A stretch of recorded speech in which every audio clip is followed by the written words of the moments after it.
Okay, let's start the show. It's May 9th, 2013. Welcome to This Is Only a Test, the official podcast of Tested.com.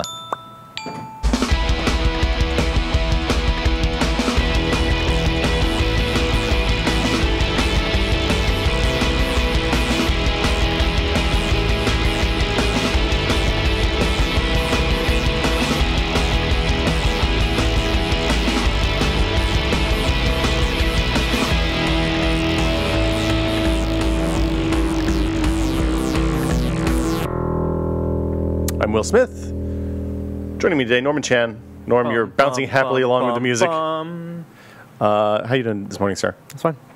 Just fine? I got my coffee. You got coffee? You got an orange shirt on. Yep. Directly to your left, someone we haven't had on the cast in way too long, Loyd Case. Hi. Welcome back, sir. Good to be here. Wearing my Totoro shirt. I like your Totoro. I'm wearing my cat shirt. Yes, it's not Totoro. Yeah, Right. it's from the movie. It's a big face. Yes. A big happy face.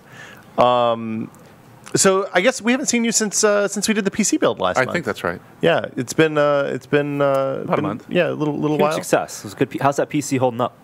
I'm still using it. I mean, a lot of these times when I build a PC, after a few weeks, I'll part it out and do other projects. But Well, this one's become part of my network gaming. Well, you built it as your replacement for your main computer, and No, not really. I built it as a sort of a. What I wanted to do was have a computer that I use only for gaming and not do games on my primary rig, and that hasn't quite gotten there yet. But it's become part of the standard Friday Night Follies gaming rig. wow, So- that's a pretty fortunate position to be in. Well, but is that a productivity thing, or is that just a you would Performance. rather have a quieter machine for work? What was your No, motivation there? It's wanting to not mix games in my productivity thing. Yeah, because since I started using the Mac laptop for work, and my PC at home has essentially become a photo editing and playing games machine. Actually, it had a more esoteric reason in that I wanted to build a system. Although it is a high-end system, it's I would call it a mainstream high-end system. My production system was one of those Sandy Bridge Extreme things, with 32 gigs of memory and all that stuff. Oh, right. And I wanted to play on a normal, relatively system. Well, I you took put the- a Titan No, in I there. took the Titan out. Oh, The Titan okay. is actually running in my production system now. I put it like a G680 GTX 680, Okay. which is high-end, but not ridiculously so. Yeah, it's not a crazy card. Yeah. So. it's still a good card.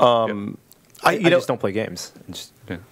That's other solution. after seeing that small case and looking at my giant, enormous Silverstone Right. case,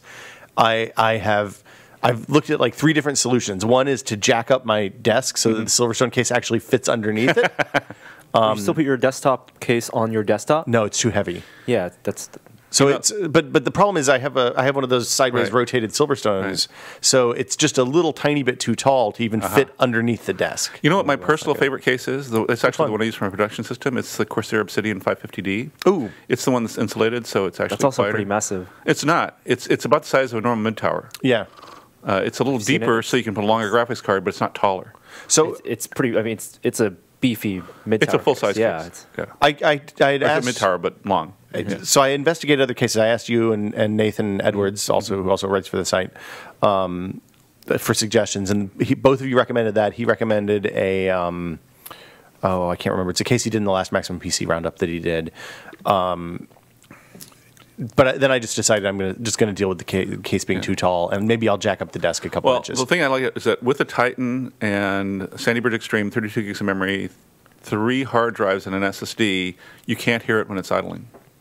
Wow. good. Yeah. I can't. I like. How often do you swap out those hard drives? Not very often. I just sort of side graded my SSD. I had a 512 gig Crucial M4, and I can't remember which reseller it was, but they had this deal where they knocked $120 off the price of a Samsung 840 Pro, the Pro model, and 512. So I got one of those. That's plenty for a primary drive. Yep. Have you? Did you ever? So I experimented with dual back in the old days of SSDs when the 80 gig Intels first got kind of reasonably priced. I Right. put 2 of them in, and then eventually went to 4 of them when they got real cheap. But I found that the cost of keeping the drives running fast because the trim stuff didn't work with RAID Yeah. was such a pain in the ass that I it was agree. better to just have one big drive Yeah. that was maybe a little bit slower. And with these 500 gig drives now going under $400, Yeah. it's not bad. I mean, I've lived pretty comfortably on a 280 gig drive or 260 gig drive for a long time. And you know what? That having a smaller drive is something we said about that forcing you to better manage your desktop and manage your files. Yeah. So you don't feel like, oh, I can just dump gigs and gigs on desktop. Well, but like for me, media, movies and photos and video and stuff lives on the server, so that's a large portion of what would take up your hard drive space. So you don't and need- then Steam lets you put games on 2 different folders, and I have the stuff that I play all the time. I have most of my games. What I do with my Steam games is that I have most of the games that I play or think I'm going to play on the SSD, and then I use Steam Backup to back it up to a network server. Oh yeah, that works. So let's just get right into it. We got a lot of news to go through this week. I think the big thing. There's a couple of big things. First off, we should mention rest in peace Ray Harryhausen. Yes. If you don't know who Ray Harryhausen is, then clearly you didn't watch movies when I was a child. 20,000 Leagues Under the Sea, Mysterious Island. He did No, he did Mysterious Island. Excuse me. I don't know if he did 20,000 Leagues. 20,000 Leagues with the Disney 20,000 Right. Leagues. But, No, but he did Mysterious Island. Yeah, which was a monster movie, right? Right. He also did the thing that I think everybody recognizes now as the clip of the Triceratops and the T-Rex fighting. Right. That look comical now. billion years BC. Billion years BC. But I think the thing he's famous for is Clash of the Titans and Right. 7 Voyages of Sinbad and Jason and the Chasing the Argonauts. Ooh, that Medusa. The thing about, I didn't realize this, but I was listening to a couple interviews yesterday, read a couple things yesterday. He did the Jason and the Argonauts stuff all by himself. Oh, really? Like that was Wow. Like it was one man's work is what was reported. I don't think that was possible for Clash of the Titans, Right. just because the army in Clash of the Titans was so much bigger. Right. But yeah, I mean, a stop motion pioneer. We talked to Phil Tippett last year, and he had one. I can't remember if they made it in the video or not, but we talked about Ray's work and how that inspired Phil. And Phil, of course, is the guy who animated the AT-AT walkers in Empire Strikes Back, and RoboCop and all sorts of other stuff as well. And it's funny how in some 3D CGI stuff now you see things that look like stop motion animation instead of trying to. They try to fake it. Yeah. They It's kinda cut weird. frames out and just to make it look less slick. Right. Yeah. I prefer them to use real physics, since they can do that now. But that's just me. Yeah, It's just too labor intensive and cost intensive.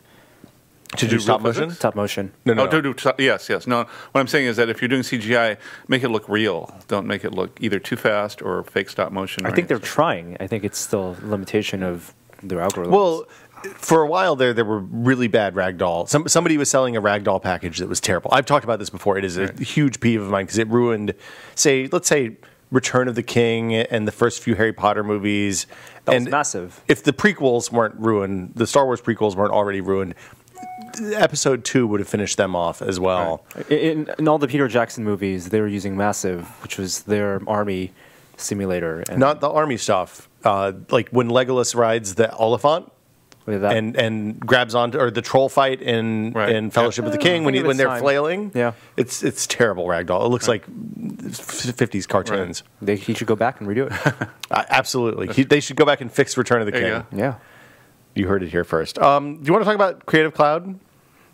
Yeah. A little bit, Adobe 'cause this is the big news I think this week. had Max this week, and that's No more their- cereal boxes, as Adobe themselves put it. Oh, is that really that's what they Well, said? No more except for Lightroom. Lightroom, box. and actually, no, all the consumer stuff. So you'll still be able to buy Premiere Elements and Photoshop Elements in boxes.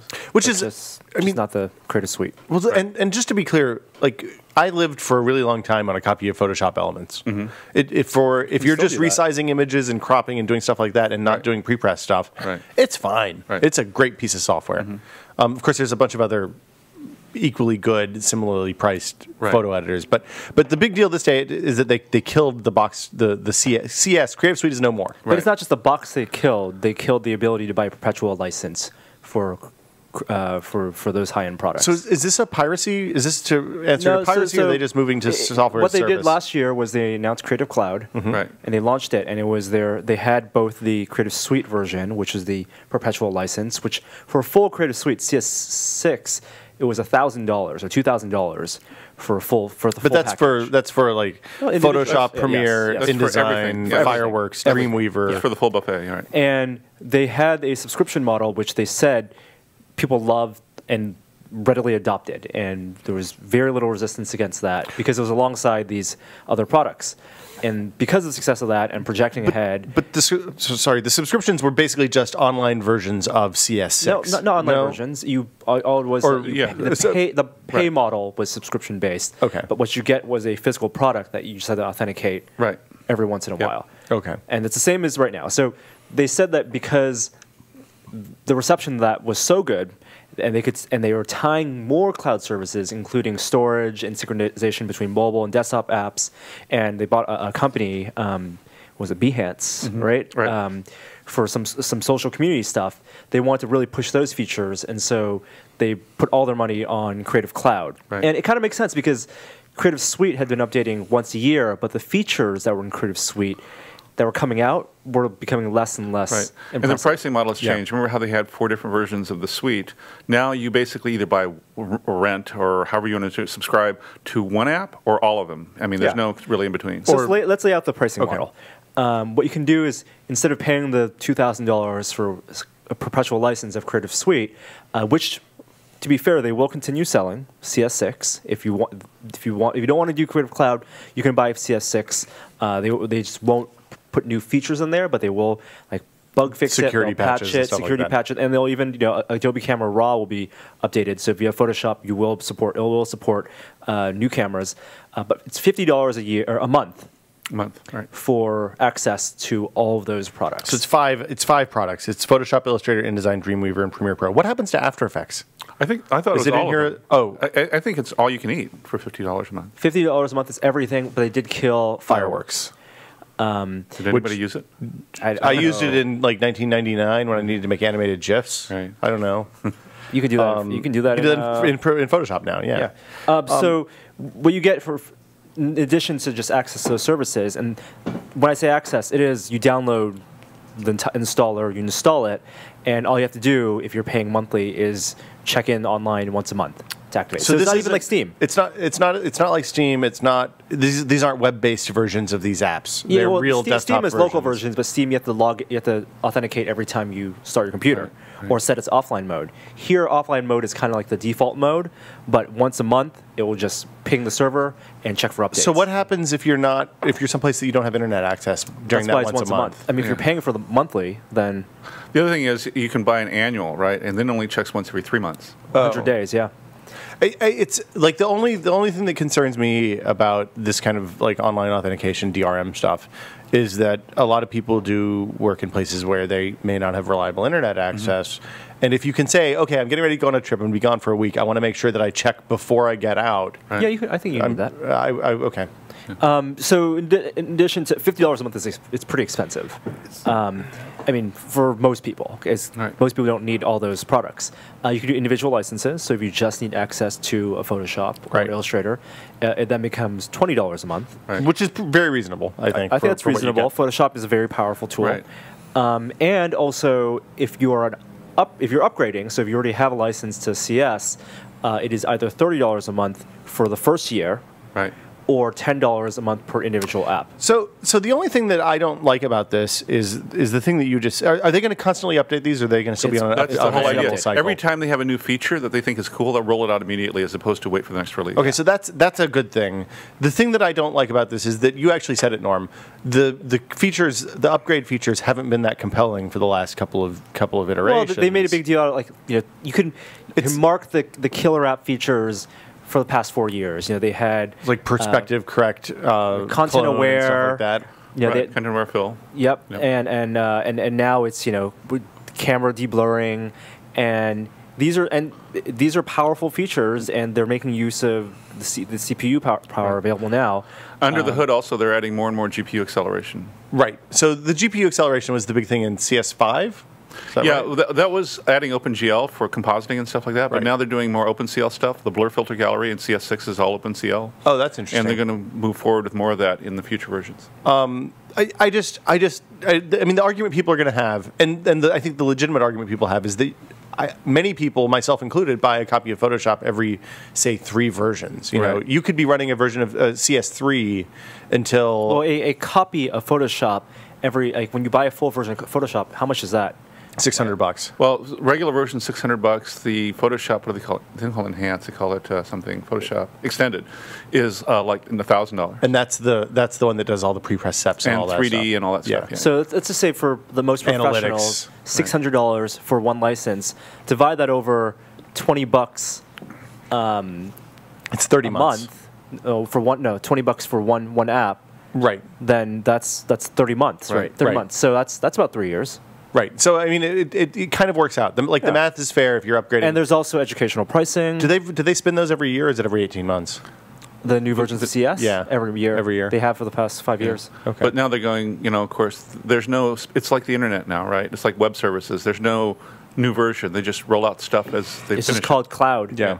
And I mean, on the pro side, Adobe does have a pretty good history of making things better consistently. Like their products, each version is better than the one before. And they're collaborative tools. I mean, they're selling cloud storage also, so everything you have the option to back up everything, all your files that you work on to the cloud, so you can access it at home or at work, which for professionals, I presume that's a feature they really want. And you're getting 20 gigs of storage, not just 5. It's subscriptions. And then for corporations, it costs a little more, and you get like 100 gigs of shared storage. The one argument I heard online that is interesting is that, I'm not sure if this is true, but people have speculated that Adobe, obviously they don't like piracy, but they have been tolerant of it because they obviously know it's a big, it's out there. People pirate Photoshop and Creative Suite all the time. Right. It's probably one of the most pirated pieces of software outside of Office. And, but people, especially students, do that, and it is a way to get them indoctrinated into the Adobe ecosystem and familiar with those tools. I mean, if everyone used GIMP because it was free and for the most basic tools, then they wouldn't need to, when they enter the professional environment, to buy Photoshop. I think the competitors for casual home use, not professional use, and not people who are learning how to learning a trade, are things like Acorn and Photoshop Elements and the more lightweight Paint Shop Pro and those types of tools that are $20 or $30, not the ones that are not pirated version. I mean, really, because if you put my mom in front of Photoshop, she's going to be crippled. Oh, no, no. If you put my mom in front of a lightweight layman, photo editor, she's much better off. But let's say a designer in school. Yeah. Or in high school, even. I mean, they've offered educational stuff for a long time. And the educational prices classically have been very aggressive, too. Yeah. Same with Office and Microsoft. The educational stuff, it's really, really cheap. I think Creative Cloud, I mean, we haven't used it yet. It's interesting they're still separating out Lightroom from this, and Lightroom... Well, Lightroom comes with the full package, but you can buy it as a box copy separately. And they also sell that on the app stores, too, so you can download it from Microsoft and or Adobe Apple. said yesterday that they were thinking of maybe a photographer's package, so you can get Lightroom and Photoshop, just those two, as a cheap monthly subscription. I mean, bundling them that way makes a lot more sense than, say, bundling the magazine pre-press tools with the video and video effects editors. Because, I don't know many people who design magazines who also are doing a lot of post-processing with After Effects. And bundling that stuff together doesn't make sense. Is there a kind of site license for... if you have a company and you want to just get there's seats a commercial for everyone? license that actually costs more. I think it's $79 a month. Okay. You Per get user. per user. In addition to more storage, you also get more technical support for free and stuff like that. And faster responses and stuff like that, I guess. It's interesting. What do you guys think about rental software? Is it? I think it... I'm sorry, software as a service. and I think saying rental software is driving the conversation in the direction that it shouldn't be going, and the idea of ownership. You're not paying for software; you're paying for licenses. We've never paid for software. Exactly. And I think people think that they pay for software, but they just pay for the license anyway. Right. And the little company I've been consulting for has decided to go with Office 365, which is kind of an interesting model because in the enterprise version, you get each user gets 5 Office desktop licenses to put on their various systems, right? So, that's local Office. It's not just a cloud-based thing. Real Office. Real Office, yes. But you also get access to all the Office 365 services, including a Link and Outlook Online and SharePoint and all that stuff. The thing that the place that's going to really impact most, and like you said, it's going to be companies that buy these licenses and the way they do their accounting. Right. So as opposed to setting aside budget every couple of years to upgrade a new version of CS Right. for art directors and designers, it's going to be amortized over. Well, that's the other thing is that a couple of buyers that I've heard from that do buying for corporations, it says it's actually much easier to generate a large capital outlay than it is to have the company pay for an ongoing fee. Yeah. So it's in terms of the. It's just how budgets work. Right. They're annual. I don't know if Adobe still does this, but for a while they did, and this actually I think predates the Creative Suite launch. But you could buy an Adobe site license for your company that would allow you X number of seats for everything that they sold. And if you're a 3-person studio, you're going to have to pay the $79 a month. If you're General Motors and you go to Adobe, I'm sure they're going to cut you some backroom deal. That's very different. $39.95, Loyd. We'll make this happen right now. Don't walk away. You think Adobe feels like they're feeling pressure the same way that Microsoft is feeling pressure from other competitors to Office and free competitors online, or Adobe is confident in their software? I think they're actually trying to get ahead of the game. They don't have a ton of competitors in their space. I mean, they have things like GIMP and the lower end stuff. There's competition, but there's nothing really in the professional space. If you want to use 16-bit. Right. Yeah, I mean, if you look at the markets that they're in, photo editing, high quality photo editing, magazine layout, vector design. Right. The only thing that they have competition is the post-process video and the video editor. Right. And curious enough, the most competition they've had on the basic stuff, the photo editing, has been the Mac side, not the Windows side. Yeah. So, I mean, I think this is a good thing. I think the only people who are really upset about this are the people who are pirating Adobe software. So, and you know what? They'll get their way around it. So yeah. Good for them, I guess. Do we want to talk about Intel stuff? We touched on Haswell a little bit last week, but the releases the embargo had just lifted as we went to record the podcast. Please, Loyd. And Loyd's here now, so we have a good excuse. Well, there's some things that embargo have lifted. A lot of the internal stuff still hasn't made its way to the light of day, but there is some interesting stuff that's leaked out as well as stuff they revealed. So let's do a refresh because I'm Haswell, sure next generation Intel CPU. So this is the follow-up to Ivy Bridge. Follow-up to Ivy Bridge, 22 nanometer new architecture. Right. Okay. And so most of the significant architectural changes are in either power or the graphics core. So this is, I mean, in fairness, this is a story we've heard a couple of times in the last 2 generations, right? Well, I mean, when I say power, I mean like they're talking about like idle standby, for example, which is typically a week with one of your Ivy Bridge systems. Maybe if you're lucky, it's going to double that. And everything you're talking about is in the context of mobile, right? So to give some context of the core processors, this 4th gen core, right? You had Nehalem, we had. Before Sandy Bridge, Nehalem was not 4th generation. I'm saying, sorry, this is 4th generation. Right. So back then, the jump from before Ivy Bridge and Sandy Bridge, which kind of grouped together, that was a big CPU performance jump. Right. And then the graphics jump on Ivy Bridge was maybe 25%. Right. So Sandy Bridge was not only a new socket, but also, I mean, it was a big upgrade. If you had you had for laptops especially, it was a big power. But even upgrade. on desktop, it was a performance upgrade. Yep. And it seems like with this talk, the performance upgrade on desktop or maybe mobile is they have tweaked a lot of the core stuff. Let's talk about the CPU side just for a second. They have a new set of AVX instructions, which are, if you're going to do supercomputer style stuff and you're willing to write code for it, it's good vector acceleration, floating point. And is this analogous to what NVIDIA and ATI do with the OpenCL? And no, it's more like it's just the extension of the way they've been going ever since MMX arrived. Okay, so it's much more advanced. This is like MMX generation 12, something like that. Okay, but it's pretty advanced stuff. I mean, and the other things they've done is a lot of just basically tweaks. So in terms at the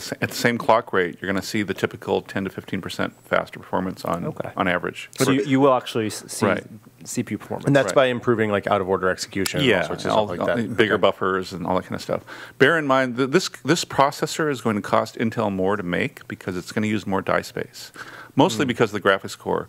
Even though it's on 22 nanometers? Right. Okay. Because remember, Ivy Bridge is also on 22 nanometers. Oh, right. But with the high-end Iris Pro version, let's talk about. We talked about the numbering and schemes. We did last week. Yeah. Okay, so you've got the standard HD graphics, which is almost the same but tweaked. For example, what they call HD2 still has basically 2 slices, what they call 2 slices. But each slice now has 20 instead of 16, and it has 25% more actual execution cores. So what the video card guys call shader units. Right. Okay. Even the equivalent of HD 4000 will be faster, just because they. But it's the added same more type raw of cores.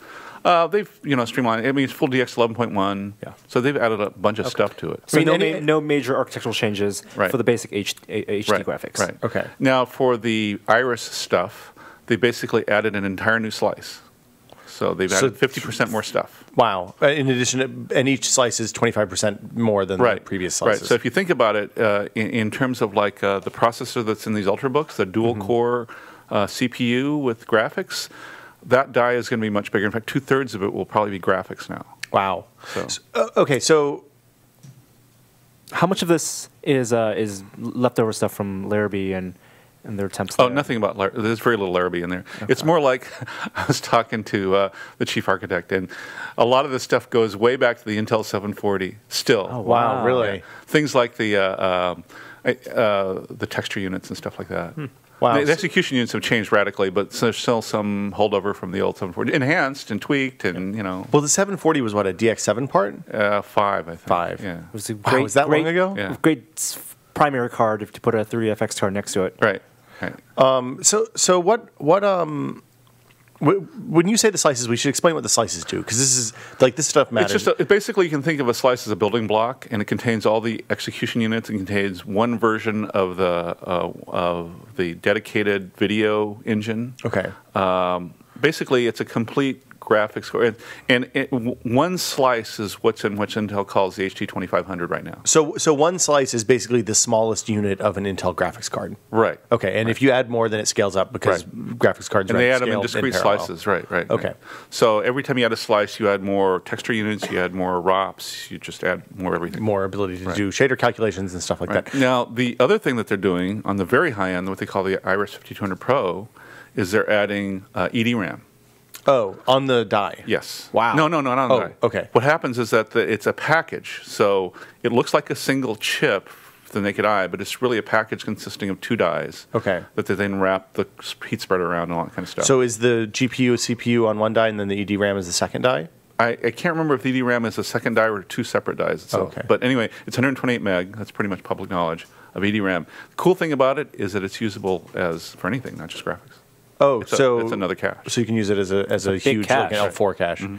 What But you just don't get the same performance as monolithic. Right. Design. It's like really fast normal RAM as opposed to SRAM.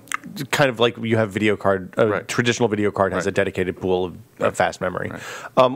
That actually sounds a lot like the Xbox, the original Xbox 360 GPU, where it had a kind of integrated CPU, GPU, or high-speed interconnect between the CPU Right. and GPU that shared a small amount of memory. So it sounds like this year, new mobile device, new laptops, x86 and x86 tablets and stuff coming out this year are going to move. I mean, there was that jump from Ivy Bridge with the die reduction, Right. And they're probably going to skip over that Right. and just go into Haswell, Right. Because they probably take all those advantages, Right. And then, I mean, there's not going to be much choice because people aren't going to be selling Ivy Bridge and Sandy Bridge laptops. Right. But on the desktop side, there is still going to be choice because you can still buy those Right. Ivy Bridge CPUs. Bear in mind also that you probably, if you have an existing motherboard 1155 that you bought not long ago, you probably will want to stick with Ivy Bridge for a while because we're talking new socket also, right? Every new generation is a new socket. Right. And new chipsets and So what on the desktop side? What's the if you have say you just bought an Ivy Bridge system? Did you buy it If you yourself? just bought an Ivy Bridge system, I wouldn't bother to upgrade for a while. Well, okay. So if you have an Ivy Bridge system at home, it seems like and you're using a discrete graphics card. It seems like there's probably not a ton of reason to upgrade, ever for this generation. So Intel has also added more SKUs, if you want to call them that. Basically, bifurcated the model numbers even more than they have in the past. On the desktop side, you mostly had the HD 2500 because Intel realized, particularly with Core i5 and higher, that everybody put a discrete card in and that needed real graphics. Yeah. Right. Now they're actually adding the equivalent HD 4000 in almost everything, and then they have a real lower end version that's equivalent. I forget all the model numbers, but it's incomprehensible. Anyway, and then but they're also going to bifurcate the mobile side more. It used to be with today's Intel Ivy Bridge, everything's HD 4000 if it's core processor, if it's labeled core. Right. Now they're going to have these several versions. It's going to be the higher wattage versions that'll have the Iris Pro 5200. So you'll have to like pay attention to the model number of the graphics if you. And that's a place where people really, especially on the Mac side, don't pay attention. Right, right. Well, I think say Core Inside. one of the rumors, this is just a rumor, I have no verification of that, is that Apple had a lot of input on this. Well, that's the Iris name fits pretty well with the Retina display. Right. Well, and they need more graphics processing if they're going to do crazy high resolution displays On very thin and light on say MacBook Air. Right. So let's see, continue down this train of thought.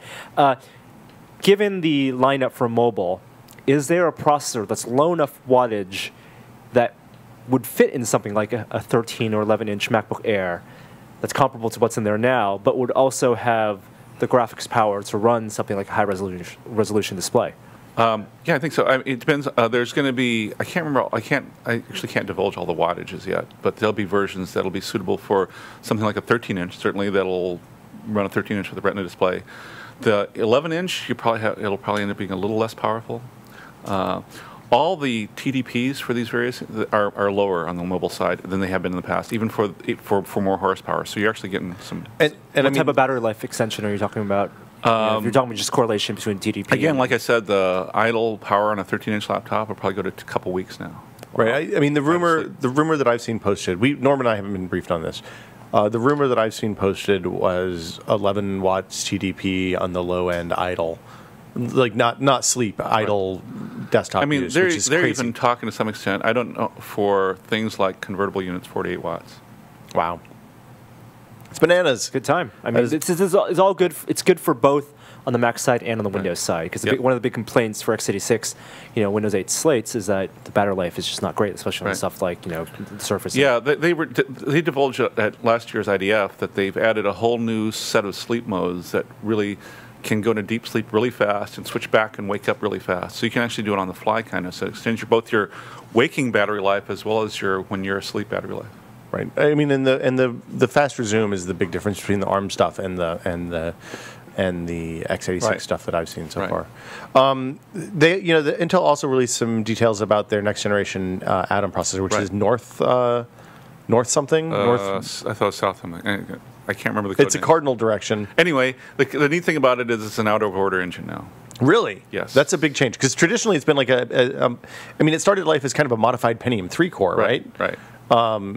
So they're also moving Atom to a more TikTok arc.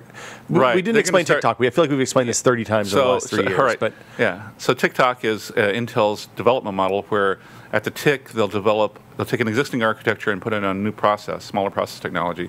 And the TOC, they'll take that process technology and add a new architecture. Right. And to be fair, graphics companies kind of do that too. Right. Right. So the idea is when you move to a new process technology, you improve heat and power consumption. When I say new process technology, I mean smaller. The pathways get smaller. Moore's law. Right. Yeah. So you want to minimize your risk by not developing a whole new architecture and then trying to cram it onto a new process. Right. Because if you look at the places where things have bombed out really badly, especially on the graphics card side, it has been when, say, ATI tried to build a new graphics technology and jam it onto, or NVIDIA did the same thing, actually. Yeah. And that's why they with their partners, like TSMC, they experiment with the smaller process using mid-range cards. or low end cards. sometimes. Yeah. Better yields. Okay, so Atom is moving to TikTok. It's out of order execution, which means it's more analogous to modern x86 CPUs. And there will be quad-core versions. Really? Actual quad-core versions, yeah. And are these still crazy, like 10 TDP processors? Is that the idea? Very low watts, yeah. Okay. Much lower than 10. Oh, okay. Yeah.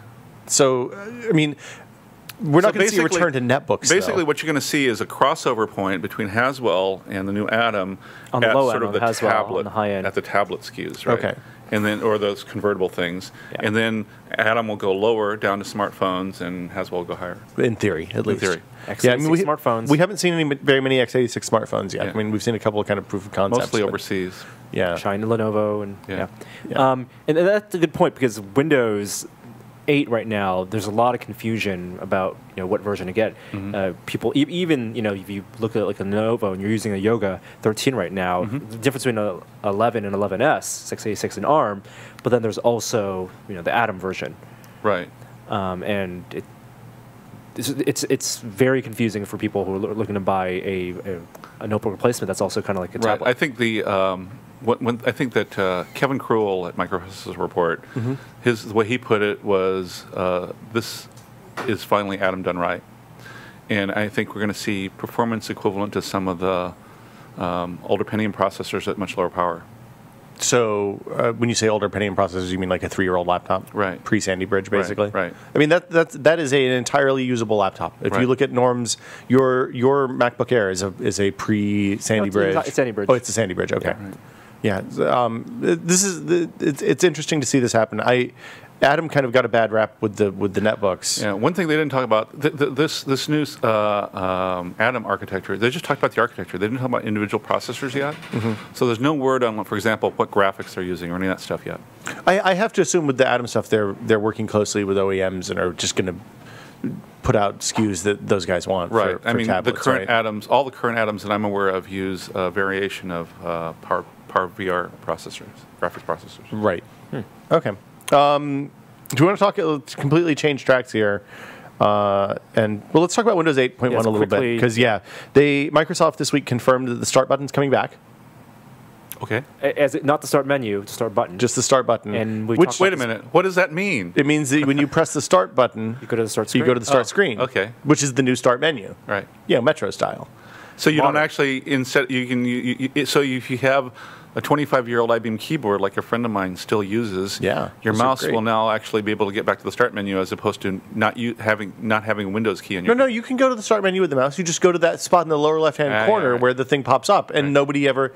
If you want to have some fun, put somebody who hasn't used Windows 8 in a modern app and tell them to get to the Start screen. And people make good points that when you do virtual desktop. It's difficult to hit that bottom corner, right? And having and there's still features that people don't discover, right? Like the real Start menu. If you right click on the bottom corner, it's the best thing. It's called the System Admin menu. Oh, right.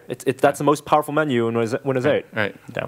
That is the one thing that I use all the time in Windows 8. I would be bummed to lose. They also confirmed that they sold 100 million units, which has been perceived. They've sold 100 million licenses to who? Well, people who sell Dell, PCs, HP, Lenovo, ASUS. Yeah. That is Acer. such a it is a people who paid $40. It is a fine business metric in terms of how much money you're breaking in. But it is by no means the best metric for. We don't know what adoption. Microsoft charges their OEMs for licenses because that's not public information. Well, and I'm sure that they all pay something different. But we do know that the retail versions, as well as those original upgrade pricing, was lower. Even the retail versions today are lower than the prices of equivalent retail versions. Well, there's no retail versions. The OEM versions are slightly lower, like $10 to $20 lower than the equivalent Windows 7 versions. Right. And they're still selling Windows 7. Yeah, and yet they said revenues are flat. So that indicates that they're actually doing okay. Yeah, I don't weep for Microsoft, guys. Yeah. They'll be fine. Yes. Yeah, I think the more important metric is how many people with existing Windows 7 or even before are buying Windows 8 licenses on their own. Well, I don't know about you, but this actually isn't true with Lenovo, but I've noticed with a lot of OEMs, when you get their laptop, they have some kind of faux Start menu that they've installed ahead of time. Yeah, definitely. Yeah. I mean, there's no good answer there. Putting the fake Start menu on is not the right fix for this problem. These are good. They're perfectly fine Start menu replacements, and people are familiar with it. We'll ease them into it. I just don't. What I don't like is just the quality of the built-in Metro apps, not the ones They're you bad. buy. Yeah. I hate the video and the music app. I mean, loathe them. Well, the ones that you buy are bad too, mostly. It's a storefront.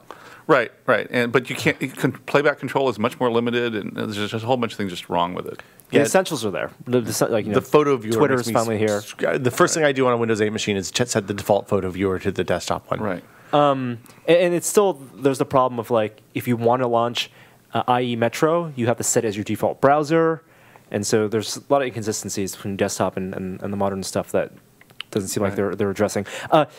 A retailer like Newegg or Amazon is probably going to have a lot better idea of the success of Windows 8 than what Windows is. Well, except for the consumer versions were mostly purchased through the Windows Store, not through Amazon or really? Newegg. Is that true? No, I thought that you could only get the $40 deal through the Microsoft Store. That's probably true. That's probably true. Yeah. Although what was happening was Amazon was offering rebates if you bought the boxed version, for example. So I'm sure those retailers are still seeing a lot of Windows 7 OEM sales. Yeah, well, yeah, of course. I mean, that always happens, though. Right. Even with Windows 7, people were still selling Windows XP at that point. So, you know.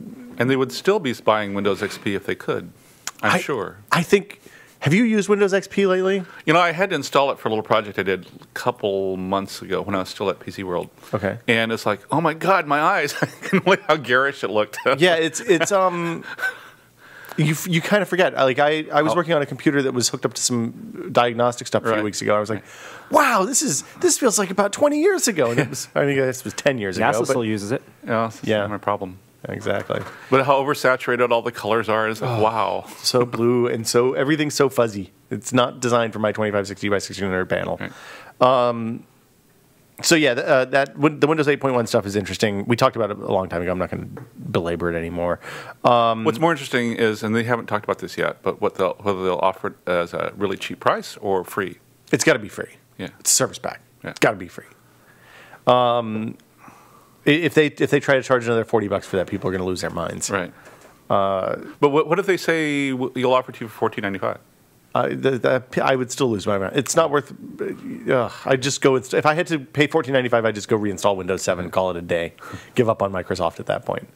Microsoft also announced that the Xbox unveil the long rumored Durango Xbox Next, Xbox Infinity, Xbox 720, whatever the Xbox is going to be May 21st. So they're going to do this before E3. Let's take bets right now on what it's going to be called. The Xbox. Lloyd? I don't have any opinion on that. I don't care what it's called, really. Yeah. There's a lot of rumors. They have come out and said it will work in an offline way, that it's not going to require constant connection, that they're aware that the internet is not super reliable everywhere, and they want people who have bad internet to be able to play their games. No, it's interesting how that got out. Did you hear about this? No. It was an internal memo that they sent to everybody. No, everybody at everybody on the Xbox team or everybody at Microsoft. I think it was a very controlled internal leak memo. Like right. I think it was meant to be leaked. Oh, of course. Well, how many people? 60,000 people work at Microsoft or something? But I think part of the reason they sent it internally, even though they knew it would be leaked, was there's a lot of confusion inside of Microsoft because of course, if you work inside of a big company, you don't know everything the company is doing and what the whole strategy is. So they needed to. So people were confused. Lloyd, you had a lot of things to say online about the pricing. You think that if the Xbox, I think if they charge $500 for it, they're crazy. I don't think. I mean, if there was one lesson learned from the last generation, it's that people, if you charge $500 or $600 for a console, people are going to lose their minds. Right. I mean, the PS4, the slow start the PS4 had was because of the crazy high price. And bear in mind, a lot of it's just relatively off-the-shelf PC technology. So it's not going to be as custom and as expensive to make in today's dollars as the original Xbox 360 was. Well, one of the things that Pachter had said a long time ago was that the pricing, he felt like the pricing was going to be tied to a kind of service plan or a Xbox Live contract type deal. So you'll see maybe a $199 or $99 console. Hardware as a service. Hooked to that's got to be $199 or less, the subsidized version. But, but even an unsubsidized version can't be $500. Yeah, no, $500 for a console. But if you're looking at $500 for an iPad or $500 for an Xbox, that is a pretty easy decision. One device you use, for a lot of things. The other thing about what'll happen also, even if they have a really cool subsidized version for, let's say $99, and they have a $500 version, what will people remember? Remember, it cost $500. Right. Well, and then the other place that they can screw that up too is if they do something like put the small hard drive in the subsidized version and the big one hard drive. Right? Or I don't. They're not going to make that mistake again. 128 megabyte memory cards. Yeah. So that's May 21st. We'll know more about that then. It's going to be on TV. It's going to be on Spike TV. They're streaming it on the internet, so you'll be able to watch it if you care. Watch it on your Xbox. Yes, and of course, if you can find the blurb, I'm sure that one will be on the front page of the Xbox dashboard. But while we're talking about games, let's talk a little bit about. Let's go talk about guns. Guns. Wow. Yes, hard swings. Perfect guns. Perfect segues. Well, we'll go back to guns again in a minute. Games again in a minute. The defense distributed folks, and I don't think this gun design was actually by the defense distributed people. I think they just printed it. But it's hosted on their site. Right. Defense distributed. You may remember the people who made the lower receiver for the AR-16. It's just like a couple dudes in Austin. It is a couple of dudes in Austin. and they successfully fired. They've claimed like 300-400 rounds out of a 3D printed AR-16 lower receiver, which that's the part that has the trigger and the feeding mechanism and holds the magazine. And that's the part that the government defines as the regulatory more commissions importantly, defines as the gun, and so they have to get a license. So they are a licensed gun maker. They have to be stamped. Like that part has to be stamped and tracked and serial numbered and all that. So in a way that the barrels and stuff don't. If I get a MakerBot or something and I print one of these, do I have to be a licensed gun maker? Not for personal use, only to resell. Okay. I think that they got the. I don't know. We have a pretty good history of messing this gun stuff up. So please just yell at us in the comments. And we are even less gun experts than we are game experts. Yeah. But they printed a 3D printed. They called it a pistol. It is everything was 3D printed with the exception of the firing pin, which was a nail. Which was a nail, or you could use anything that's metal and pointy. It seems like in the right size. And did you guys watch the video of this? The Liberator. Yes. Yeah. It's very dramatic. You could not have paid me enough money to pull the trigger on that thing. Because if you've ever seen go Google. Actually, don't do this because the videos are sometimes really gross. Go watch videos of gun barrels failing. And when the bullet tumbles or when something blocks it, then basically the whole thing explodes into a flail of shrapnel and destruction. And you don't want to have your hand or eyes or face or body near that when it goes. I think that this is insane. What's interesting about this is the type of 3D printing they're using. And also, it's a commercial 3D printer. Well, they're using the same one that they used to print the AR-16. And also, they cured the pieces using acetone.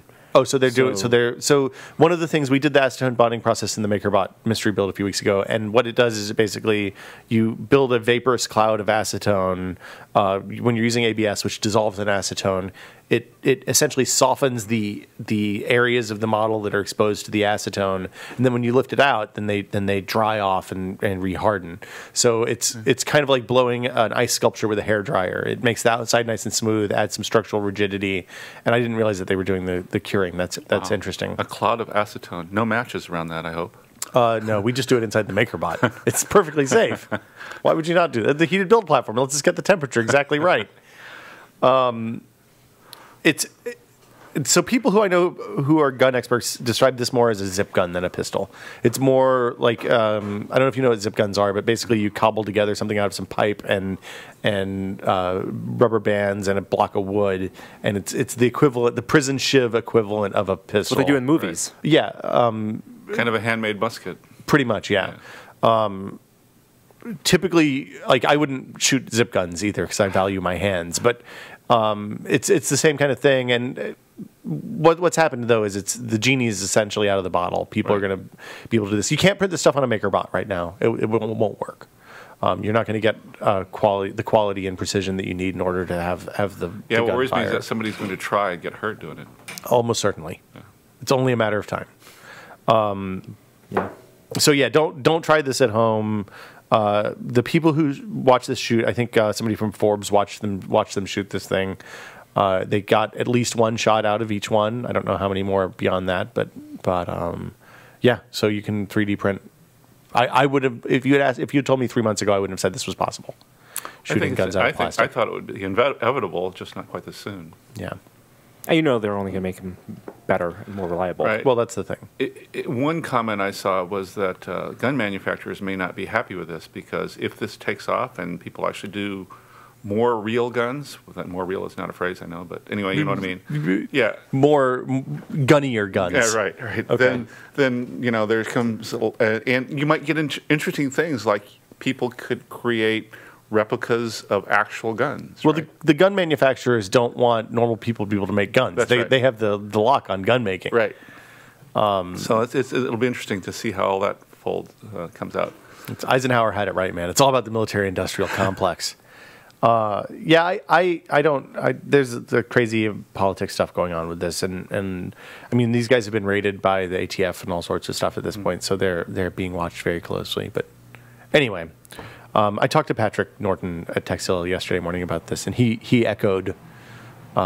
He wasn't interested in pulling the trigger. And I believe Patrick is a gun owner, right? Patrick is a gun guy, yeah. So anyway, speaking of guns, EA has announced that they are no longer licensing guns for their games.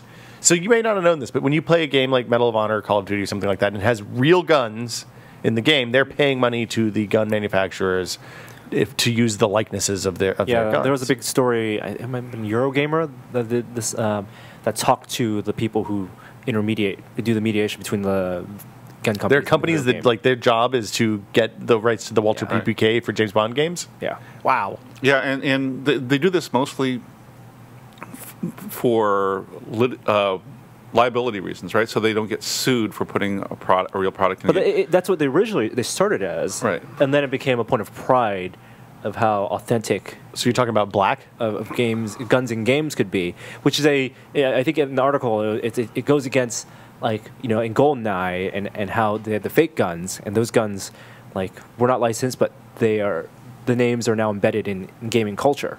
Yeah, well, I mean, in GoldenEye they kind of they transposed characters and stuff like that. It was very clearly a Walter PPK, Right. but it was But the names PKP were like, but the names were were like family or relatives of the game designers. Yeah. Just remade for gun names, something that sounded kind of Russian. sounded like a gun. All this yeah. actually started back in the early flight sim days when one of the flight sim companies got sued by Lockheed for using the likeness of actually Norm said this, an actual non-existent fighter that had a Lockheed name on it. What Yeah. was the game company? I don't remember. I thought it was F-19, I the honestly Microprose F-19 sim, but I could be completely off base on that. I'm not sure. But if you recall, F-19 was one of the great Microprose sim Right. games, but it was for a fighter that didn't exist. Right. It was a fake fighter that actually, I would love to know the story about that, because the real stealth fighter, the F-19 was supposed to be the stealth fighter. Right. The real stealth fighter was the F-117A. Which was really a tactical bomber, not a fighter. Right. Didn't even have guns, if I recall. No, it didn't have guns. I don't think it really had big bombs. It was like little tiny bombs Right. and missiles, right? Mm-hmm. But the F-19 was along with the M1A1 tank platoon and what was the other one that was the great? They did an F. It wasn't F-15. Gunship 2000. Right. Yes. That's it. So yeah, EA is not. I mean, this makes perfect sense to me, because if the NRA and the gun industry is saying, "Hey, look, all the violence and all the people getting shot are because of violent video games," why in the holy hell would EA pay the game manufacturers money? Gun manufacturers. You said game manufacturers. Oh, yeah. Why would EA pay game manufacturers to make games that are about Why would EA pay gun manufacturers to license guns when the gun manufacturers come back and say, "Hey, look, these guys are evil. Yeah. Make up fake guns. We can do that. That's easy." Right. Clobs, more clobs. That glob was a hell of a submachine gun. Yeah, sounded Russian. But it was, On the other note about EA, this is good news for EA, I guess. I don't know if it's good news for us, but we'll find out. They have the exclusive license to make Star Wars games. so this is after Disney shuttered all of LucasArts. Yes. And they said it was going to be a licensing play from here on out. And so all the games that were under development at LucasArts, and they haven't done too many games in recent memory. So, yeah. Well, 1313 and... I'm sorry that game's not going to see the light of day. But who knows? Yeah. Now that EA has the rights to make Star Wars games. Right. It's really unlikely that game will come out in the form that it was going to come out previously. But Well, who knows if it was any good? I'm glad it wasn't going to come out in that One form, of my- because they were going to make it a Boba Fett game. One of my Twitter followers had a great Boba Fett. quote. He says something like, so they're going to hire Larry Holland to redo X-Wing versus TIE Fighter, right? I would love to see X-Wing, TIE Fighter, and X-Wing versus, like, just make it so you can buy those games today. Right. You can't. I don't think you want to play those games today. You think that, but I think I probably do. No. I have my CH Flight Stick Pro somewhere, and I can get a USB to serial adapter. One of my You favorite- load it one of my- up, 5 one of my- minutes later, Yeah. One of my favorite gaming memories, the golden age of gaming was completely destroyed when I played the Windows version of Wing Commander. It's like, oh my God, this is terrible. Yeah. And Which of course, one? The original. Oh. Yeah. It's great. Let them be memories. No, that's that exactly was right. that was good. Make if you want to bring back, remake it in a way that takes advantage of Right. modern technology and Yeah. game design. The first time my parents were impressed with a video game was Wing Commander 3. Guy had come home from college. Oh, because it and- had the video. because it yeah, had right. video. And I was like, oh, That's you so guys, realistic. You guys don't miss it. Oh my God, you're missing the point. You're missing the point. All these So- bad CG tigers. In this announcement, Yes. they specifically called out 3 studios. It would be DICE, Visceral, and BioWare. BioWare. who have made Star Wars which games. bio, like there's 30 have they pulled back from the 30 BioWares thing now? There's more than one. Yeah. There's BioWare Edmonton, BioWare Montreal. I forget what else. There's more than one. BioWare, the Texas team that did Old Republic, Right. or maybe they shut that down. So we can I hope can't for remember. a RPG from BioWare. KOTOR 3 or the KOTOR. Please No, they'll actually do they'll actually. They don't have to do Old Republic anymore. They can actually do Star Wars. You know, they can do It's true.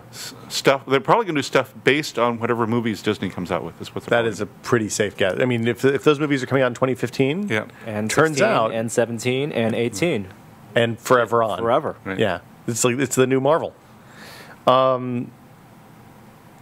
Any more on the Star Wars games? I mean, I don't. It's the internet kind of blew up about this. I don't know that there's a good or bad side of this yet. My basic take on this, I have no opinion on this until I see actually what they ship. Yeah, I mean, we'll know next E3 maybe a Right. little bit about what's coming. Right. More EA news. These are a couple bad hits for EA. Here's what I don't want to see. What I don't want to see is EA going to BioWare and saying, "Okay, no more Mass Effect or Dragon Age. You're doing Star Wars forever now." That's what I really don't want to see. That would be bad. But I mean, Mass Effect is a franchise that they can sell. Right. Dragon Age maybe less so. I don't know. Yeah, and DICE, only do Battlefield and Star Wars game, no more Mirror's Edge. Well, that already Never had. happened. Yeah. And Visceral. So the things that I don't want to see out of this are Jar Jar's Happy Fun Time, the Facebook adventure. I don't think, maybe for Facebook. I'm a little bummed that they didn't announce that Criterion was making Racer 2 because that game was awesome. I don't care what anybody says. The Pod Racer game for PC was fantastic. You are alone in this room in that opinion. Oh, you people are wrong. You got 2 joysticks, and it was just like the arcade game. You got to forget the Anakin quotes. Just block them out. Yeah, I don't know. It could go either way. Who knows? We won't know until we see games. Will Wright had talked some trash about SimCity, the new SimCity launch, and EA's handling thereof. Mainly in terms of like the amorphous nature of the online interaction in that game. I don't know anyone who's gone back to SimCity after the 3.0 patch came out. What's really interesting about There's the 3.0 already? So SimCity must have problems because I have this one friend on Origin. I have more than one friend on Origin, but there's one friend on Origin I'm sorry, who's I'll playing be friends with you, SimCity. Lloyd. Okay. And it's like, you know how it sort of pings you when somebody starts up a game? It's like I watch it and it's like, so-and-so is playing SimCity. Oh, I stopped playing SimCity. It started over and over again. So it's clearly he's having problems somehow. It's like, Well, it signs you in and out when you change regions. right, but it happens like constantly for like an hour. So it's like, what's going on? I'll have to go back and revisit it at some point. After losing like 4 hours of progress, I was burned Right. one time too many. Right. I mean, it seems that they say that they fixed the traffic problems and stuff like that, which were my big issues. Cars with the can game. make right turns at red lights now. That's fantastic. Great news, everyone. What I'm bummed out about is the fact that the cities are so small. Yeah. I really don't mind the fact that the cities are small if the cities worked. Like, if the cities were small and worked, I would have been okay with that. But the fact that the cities were small and didn't work made me real sad. Last SimCity, cities really didn't work, but they were 4? yeah, they didn't work the way you kind of would want a city to work because it didn't simulate every individual people. But they were massive, and the landscape becomes your canvas, and Right. you build a piece of art that you get to appreciate. And the simulation part is just like the behind the scene gears that get you to your procedurally generated, piece of art. Well, the thing, SimCity for me was always like an ant farm, right? I just wanted to set something up and see what happened. Right. And this one, it didn't work that way. Anyway, Will Wright said, yeah, the mistake they made was the DRM. Well, hey, Will Wright, guess what? There'll be a Sims 4. Well, he has nothing to do with them anymore, Yeah. Okay. I'm saying, here's another thing for them to be pissed off about. They're going to keep making more games. Sims Don't 4 worry. announced. I just want SimAnt. Where's SimAnt 2? Where is SimAnt 2? EA's also backing it. There's a lot of EA news this week. I had no idea. EA's backing away from the Wii U, it seems like. There's no Madden next year for Wii U. And they announced that there's going to be no Frostbite 2 games because of technical performance issues. So, I'm shocked at this development. I know, it's stunning, isn't it? And I think that's it. I think we should roll straight on from there into. Do you want to talk about Stephen Elop? We did some Microsoft stuff. We're not done with games yet. Oh, you want to talk about Candy? I was going to save that for what we were testing, actually. Oh, okay, we can do that. Okay. That's a good place for it. Stephen Elop is under fire from Nokia investors. And also something's on fire outside of our office. This is pretty much it. Like 2 years ago, Stephen Elop came on stage at Nokia's conference and said, "Hey, we're embracing Windows. We're going to be the face of this new platform. We're going to drive the charge. It's going to take 2 years." Well, isn't it true that the Windows phones from Nokia are just starting to take off now? They are. They are. They're selling quite a few of them. I'm seeing more of them. Are you seeing them now in the wild? Yeah, I've seen a couple, but I've seen they're also the only candy colored phones I've seen. I've seen a couple HTC ones, or not HTC ones. The 7X, 7X, 8X, yeah. Yeah, so the investors are saying it's been 2 years. Where's our results? Samsung is running away, eating our lunch. I don't think this is another case where loud investors, are more annoying than they are useful. Well, it's one of those situations. Norm and I worked at a company where the investors that held it were highly conservative, held the stock for the company were really conservative, like retirement funds and stuff like that. And so that's who's complaining. It seems like the people who own retirement accounts, or who like these massive retirement accounts that buy up stocks in huge quantities, are saying, "Hey, where's our results?" and selling some of their shares. So Nokia's stock price is taking a hit. It seems like there's no short-term ramifications for this. We'll see. I mean, we'll see how Nokia's Windows phones continue to grow. I don't know what they would do at this point. Is Nokia going to be an Android? If they bail on Windows Phone, are they going to make Lumia Android phones, or are they going to go back to Symbian or Migo? I think they have they've carved out a nice niche for themselves, and if they back away from that, they're screwed. I mean, they are screwed. Yeah. Because if they try to go into the Android business, they won't be able to compete against Samsung and HTC and those guys. They'll get eaten up. I mean, HTC and Motorola can't compete against Samsung. So how is Nokia going to compete against Samsung from a reduced position? And then last thing we have on the list is some Kickstarter stuff, Loyd. Oh, I just was it's interesting. Kickstarter has added a few. Well, maybe they always had them, and I didn't notice it, but more social features, and it's like I was able to share my entire profile with. You can always, the world if you sign up for Kickstarter, and you can see a list of all the backers for every project, and you can click on their names and see everything someone has backed. That's all public. Right, and so far I've been reasonably successful. All my stuff has been successfully backed. You know, no failures. No failures in terms of backing. Some of them are still. In progress. Some of them are still in progress for a while, like two guys from Andromeda, but they're still working on it. I want to see in that social, on that page, how early in the backing each person was to each project they backed. Right. What's interesting to me about Kickstarter is the sort of stress that's going on between the big companies and the little guys who Kickstarter was originally designed for. You're talking about the Ken Levine story.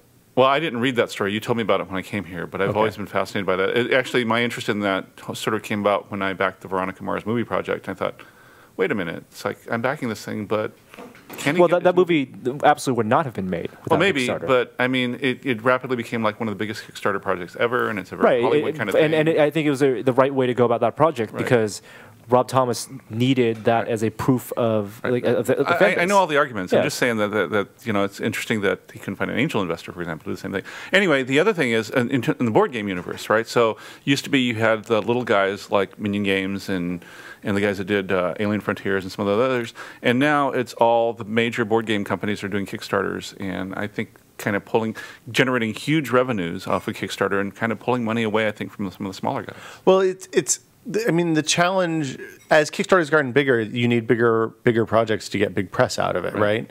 I bought a bunch of board games on Kickstarter. I bought like Guts of Glory and Eminent Domain and stuff like that. And I don't, I can see both sides of the argument, because the argument is that when the people who have real businesses surrounding this stuff come into Kickstarter, then they edge out the small guy and make it, and they should be able to get money their own way. But a lot of times, like the Zach Braff thing, which is what kicked off the Ken Levine piece, and just to be clear, it's not Ken Levine from Irrational Games, it's another Ken Levine who was a sports writer, I think.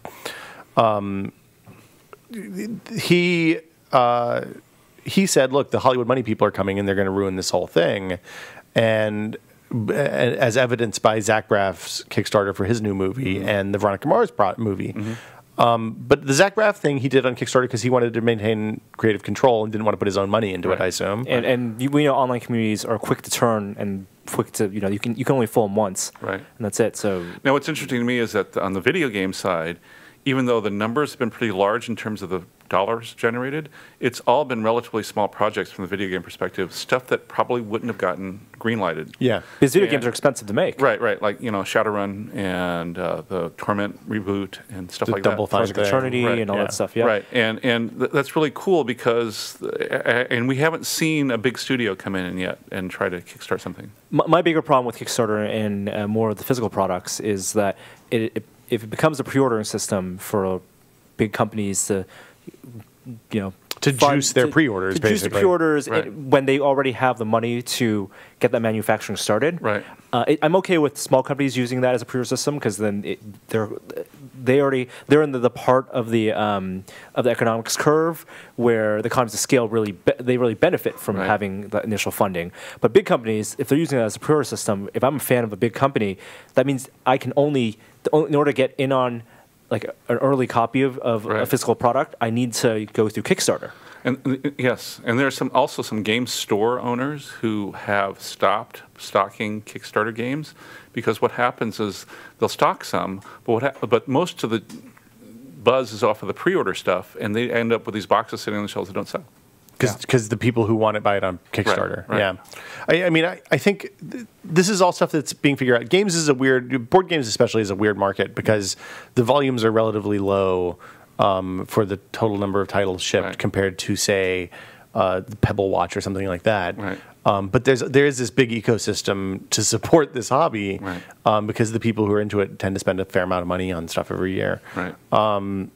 I don't know what the answer is. Like I said, I see both sides of it. I think that, I think the solution for a lot of it is that large companies aren't going to be willing to pay Kickstarter and Amazon the cut that they take to do the payment and host the thing on Kickstarter. So as long as Kickstarter doesn't start making deals so that Samsung can pre-order the Galaxy S5 on Kickstarter for a lower percentage of the take, I think that stuff will probably work itself out. Right. But when it comes, the other side of this is when you see things like the Jonathan Colton thing that happened this week, where the response that he got was so much larger than they expected, and they've been adding more and more stuff to kind of and retroactively adding it back to those things. The guys who from Tasty Minstrel did the same thing with their dice game a few weeks ago. Is that Dungeon Dice? Dungeon Dice, Yeah. Dungeon Roll. Dungeon Roll. They asked for $20,000 to basically do the first run of the game, and as they got over $120,000, he increased the paper stock and made the box better and made the little things, the dice look better and all the different stuff, so that you're getting something better. By investing in this thing on the Kickstarter, you're getting a better product in the end, which I think that is my favorite thing to see happen on Kickstarter. I think so. Anyway, I guess that does it for news, unless we have anything else we want to add at the last minute. I'm going to play the music, and then we'll talk about what we've been testing.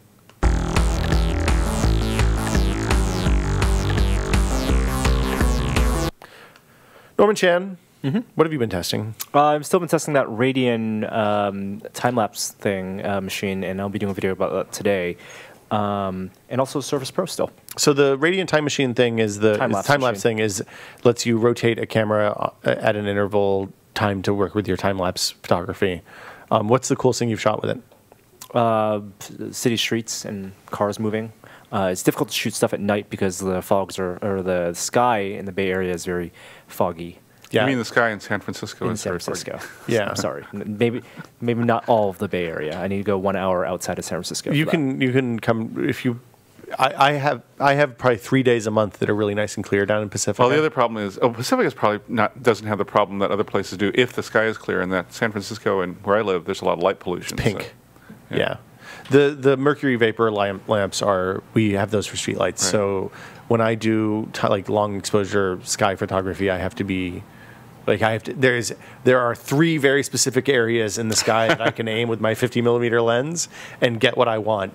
Should be using more than 50 millimeters for sky photography. Well, you don't have a whole lot of option when you have pink areas on 3 sides. I'm going to Arizona to see the comet this fall, so we'll maybe do some astronomy photography to go along with that. What about the Surface Pro? Are you still carrying it every day? Yeah. We'll talk about this when we shoot a full review, but the screen resolution is both a curse and a blessing. How so? I like that it's high resolution screen. Too much DPI for desktop stuff. Way too much DPI for what I would use this as, which is a laptop replacement, which is primarily then to use on desktop. I discovered that even with 13-inch laptops, so that 1080p, it's like it kind of becomes problematic. And that's a problem. It's a problem with Windows, right? Mostly. Yes, yeah. It's how they composite and scale fonts. And stuff. And even if you scale 125%, which a lot of people are doing, and they find that's a sweet spot, at least for the Surface Pro. The moment you plug in an external monitor, which I would use this as if I'm using this as a laptop replacement, then everything gets screwed up. Right. I mean, this is one of the things I like about the Air, the 13-inch Air. It's a 1440 by 900. It's not. I could use more resolution, but I don't want to. Like going up to 1080p would be kind of gnarly. Well, it's like I got this Yoga 13, which is 1600 by 900, right? Which seems to be really right the sweet spot for that size monitor. Yeah, I mean you have to have more than 768 pixels vertical to do web browsing. Right. But yeah, everything else works okay. Anything pen else? Stuff works great. We didn't talk about. Do you use the pen? I do use the pen for like as a mouse replacement. No, both as a mouse replacement because you can be lazy and just kind of like, tap the things you want to tap. So like languidly point at the screen. It's even lazier than touching the screen to scroll. I'm using the pen for that. But also the note-taking apps, OneNote is quite good on the Surface Pro. We didn't talk about the Adobe hardware stuff. Is that what you're going to talk about? Adobe announced 2 pieces of hardware at Max. Prototypes, right? Yeah, they're prototypes. They're called Project Mighty and Napoleon. Project Mighty is a pen. Names. The Mighty because the pen is mightier than the sword. And Napoleon because it's a ruler that's short. Still a terrible name. They are pretty terrible names. Mighty is interesting because it's a stylus made for the iPad, and styli for iPad are not great because it's a capacitive screen. And so there's no pressure sensitivity. But this one has pressure sensitivity because it's on the tip. It's built into the tip of the pen. This is actually like this is one of those. Why didn't somebody else do this? In fact, one of the things that Adobe announced as part of the Creative Cloud thing, kind of hidden because everybody's focusing on the whole subscription thing, was 2 pieces of hardware.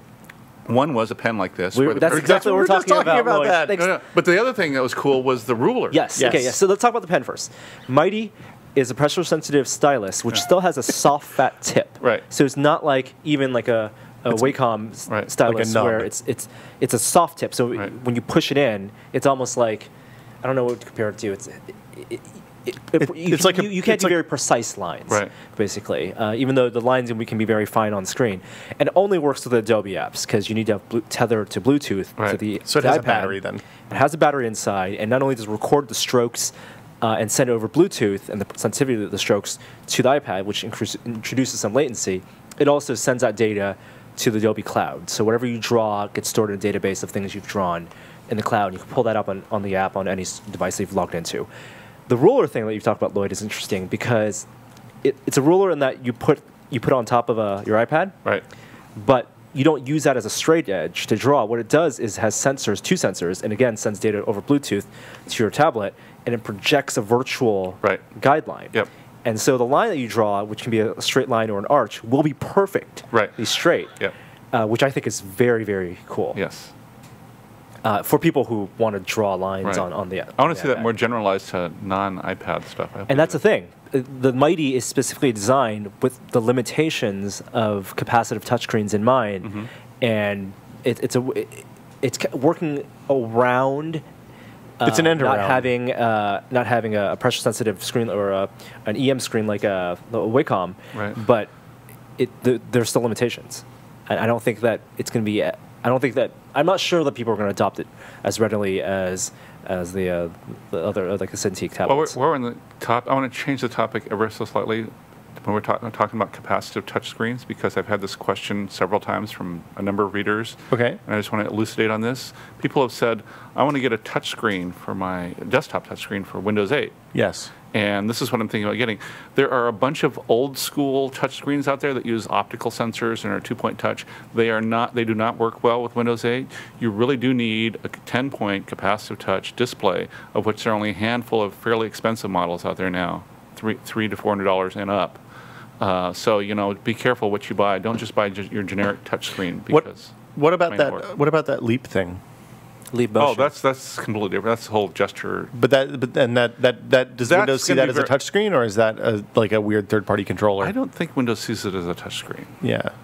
At least no one's adapted it in the drivers. We'll see. Most of the demos I've seen for that are Mac-based, Right, I think. right. So. Well, although HP's shipping this summer with the Leap. It's coming out in June at Best Buys. Yeah. And it works with Google Maps even. And they're eventually, ordered one of those. they said they're going to actually integrate it into their laptops at some point. Right now, it'll be a Yeah. separate little add-on device. I mean, that's all very CPU intensive Right. calculations. Are the add-on capacitive displays for touchscreens? Do they use the kind of infrared obscuration No, stuff? they're or actually are touch. They're actually capacitive. they are touch. Okay. Yeah. The real ones. The real Yeah. ones. Acer makes a couple models. Dell makes one. I don't know. I think Planar might make one. Do those have pivots so they kind of come down, or are they supposed to be like, put your arms in the air? Acer screens. I haven't looked at the Dell. The Acer screens don't pivot completely flat, but they tilt fairly far back. Okay. I'm all about touchscreen in Windows. Love it for web browsing, but all my experience is on something like the Yoga and the Surface, where it's on mobile, and I'm still very unconvinced about touchscreen on desktop. I think that On, like, a physical desktop. If it's just a standard monitor with your normal fixed stand, I agree with you. If it does come with a stand that allows you to do cool things like different orientations, that's different. Yeah, Horizon. I mean, I can actually see using it with the Horizon with the stand, but I can't imagine. I'm sure everybody has at this point, but I've reached out to my laptop to touch the screen on occasion. Right. I've never done that with the desktop. I can't even imagine doing that to the desktop, mainly because the monitors.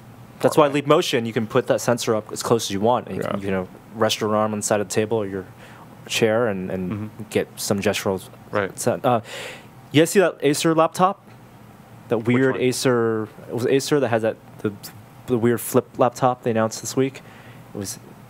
Okay, we won't talk about that this week then. Good talk. Do we want to talk about the ruler? We talked about the We ruler. did. We talked about the ruler. Okay.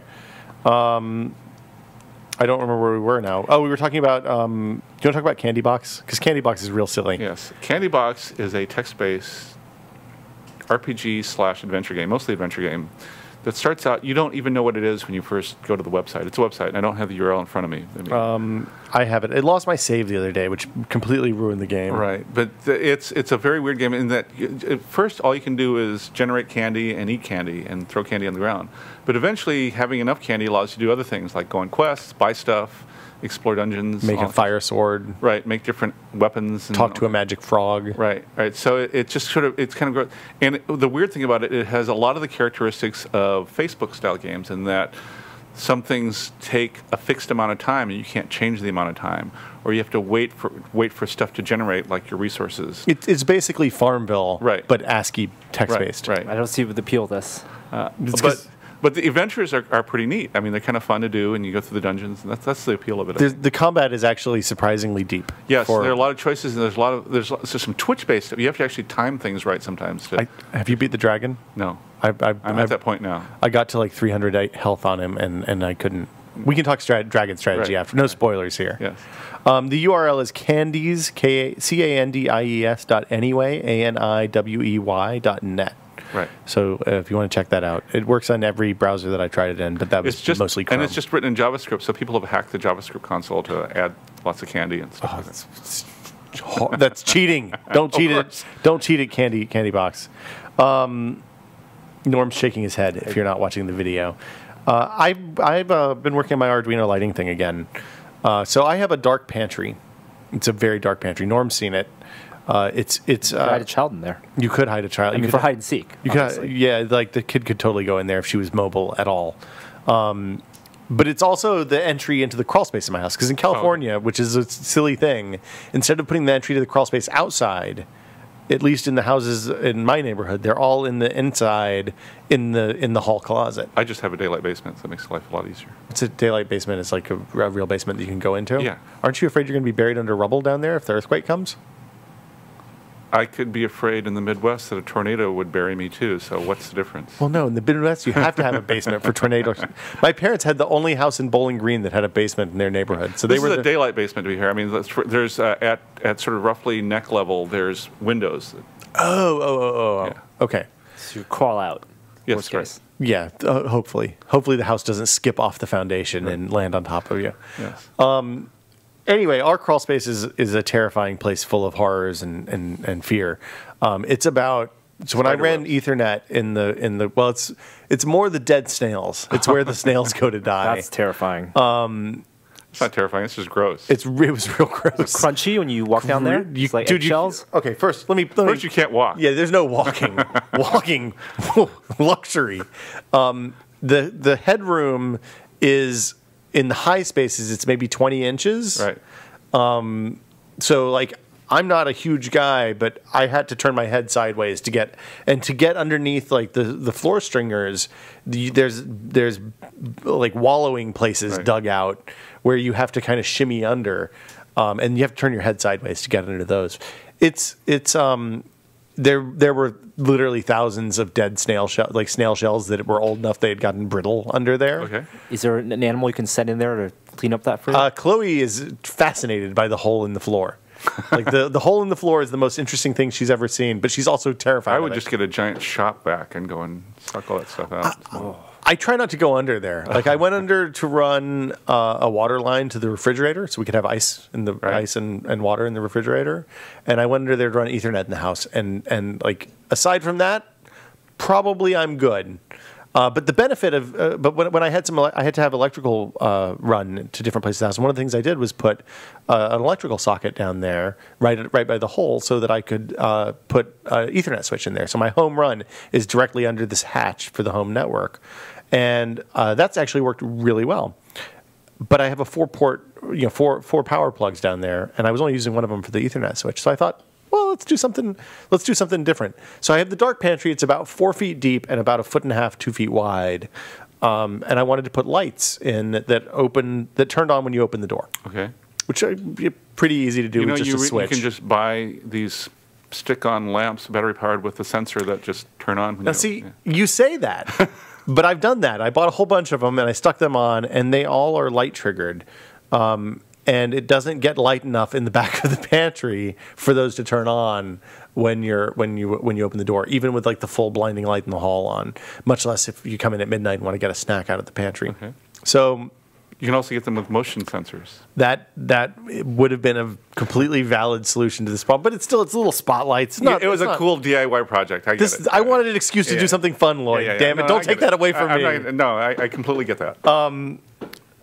So I got the strip lights from Amazon. They're $15 for like 5 meters of lights. It's one color. LEDs. LEDs. RGB. I got one color because I don't need RGB for this. I didn't need to have programmable rainbow lights. Come on. I mean, I can still do that. It's an easy retrofit. You should do RGB LEDs. I just wanted warm LED lights that were controllable. So I got a 5 meter strip for $15. Got an Arduino Uno R3 and a 12-volt power supply, and basically have then kind of started experimenting with different sensors I could use to open the door remotely. And what I've settled on, I haven't actually crawled into the crawl space to hook it in to test it yet. But what seems like it's probably going to work is this thing called a Hall effect sensor. So a Hall effect sensor is a magnet sensor. Right. You use them to do like tachometers in cars and measure crankshaft rotation and stuff like that a lot of times. But it's contactless, and you basically when you get a magnet into it, it turns off into its sensor field. It can turns be a off. multi-point switch if you wanted it to, couldn't it? Not just 2-point. I could do multi-point, but I only want. You only want on. I want it to be off when it's closed and on any other time. Okay. So what I'm going to do is mount the whole Arduino package up underneath the floor because it's 3/4 inch pine flooring, which I should be able to get with a couple of big neodymium magnets, plenty of field there, and then have the door open, and then it just fades up really nicely. So it fades up from dim to full brightness. Going into the pantry. Makes it exciting every time. And increasing the value of your home. I don't know about increasing the value of my home. I don't know if I can make it look that nice. You have to write up a manual for the next bunch of owners. Open door, light turns on. Closed door, light turns off. There you go. Not on the list is something that I kind of just thought of that I want to mention is bicycle wheels. Ooh. So last fall I bought a carbon frame bike, C5. Came with stock OEM style wheels that were kind of heavy. So I replaced them with these Shimano Ultrega WH6700 wheels, which were very reasonably priced for fairly high-end wheels. They're aluminum, not carbon fiber or anything exotic. But they were only like $400 online. And so are these like the?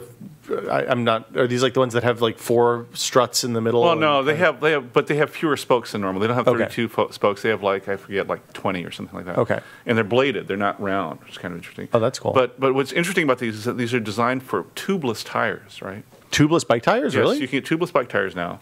But to be fair, I don't use tubeless. I use normal clinchers with inner tubes. How do tubeless bike tires even work? They just seal better. The way the rim is built, you know how a normal bike rim has got all the holes for the for the spokes. Well, these are actually double wall, so the inner wall has just flat, and that's how tubeless tires. And do you have to put the white sticky stuff on the edge of the tire when you put the tube on? When you put the tire on? Some people do, and some people don't. Okay. But the thing about it is that I don't use them because they're insanely difficult to get on. If you think clinchers are hard to get on, these things are. Yeah, I can't imagine it's worse than that. The thing I want. First of all, they ride better. They're lighter. They're rigid. But what's interesting that I discovered completely as a side effect with normal tires, I use Continental 4000s with inner tubes, is that the pressure decreases like 1 pound a day, as opposed to the normal tire wheels I was used to, where I'd have to pump up the tires every day because they go down like 10 pounds. It must be because there's no holes in the inside or something, but you would think that didn't matter if you had an inner tube. Yeah. But it does seem to matter, and that this thing holds air much longer than the standard wheels I've ever used, which was really great. That's really cool. Yeah. And what was the model again? Just Shimano WH6700. There you go. Yeah.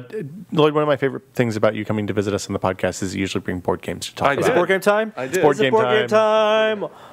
Okay. You haven't talked about? I'm going to talk about Star Command. Star Command? Star Command, the iOS game? Oh, we haven't talked about Star Command. Okay, we should talk about that. We're going to talk about iOS games. Let's talk about that first before we talk about. Speaking of which, Eclipse board game is now on. I played my first tutorial. I'd never played that before. Yeah. I'm adding it to the list right now. Eclipse is really good. Yes. I like it's like a crazy complex. You told me about Eclipse ages ago, right. And I looked at the time it said it took to play and was like, I'm probably not going to get into that. Well, what's funny about it is I think Michael Barnes at No High Scores had said it best, but Eclipse was an attempt to sort of create a Masters of Orion thing for board games, and then they ported it, so this company ported it, the same people that did, which game, Neuroshima Hex, ported Eclipse to the iPad, and he says it's now like playing Masters of Orion on the iPad. It really is. Like you can see where the dice rolls happen in the background, but it's pretty good. The tutorial's okay. You definitely want to read the instructions too if you've never played before. And I think it was what, $7, $6.99 or something. I definitely see the appeal of Eclipse after playing it, like I said, one round, which took most of last night. Well, it's better than the board game. If you have a full complement of players, it can take 4 or 5 hours. So. Yeah, I have to. But the basic setup is it is literally a 4X game. There's an exploration mode. There's battle. There's research. Right. What's the fourth one? Exploitation. Yeah. I guess you just do that by neutron bombing planets. It seems like. But there's a whole tech tree in the whole. It's like it's really funny because as I was playing, I was like, this is a. You could, if I didn't know this started out as a board game, I would never know it was a board game. Yeah, I mean, the board game, there's this whole separate board for the tech tree. And what's really cool about it is that unlike a lot of tech trees and games where everything's fixed and you can kind of see it, it's random in that some things come out and some things don't come out. Each round. Because in the actual board game, you're actually drawing your tech advancements out of the bag and you're sticking them on this little board that shows what you have out. And there's a limited number of each kind? And some things you may only get one of when there may be 4 or 5 in the bag, and somebody picks up plasma missiles or something, and they've got plasma missiles and you don't. Good luck, kind of thing. It's kind of interesting. Oh, that makes so one of the challenges of playing board games on iOS that you don't know how to play in the real world is that sometimes those mechanics are completely obfuscated. Right. And in this case, I had no idea that was random each game. Yeah.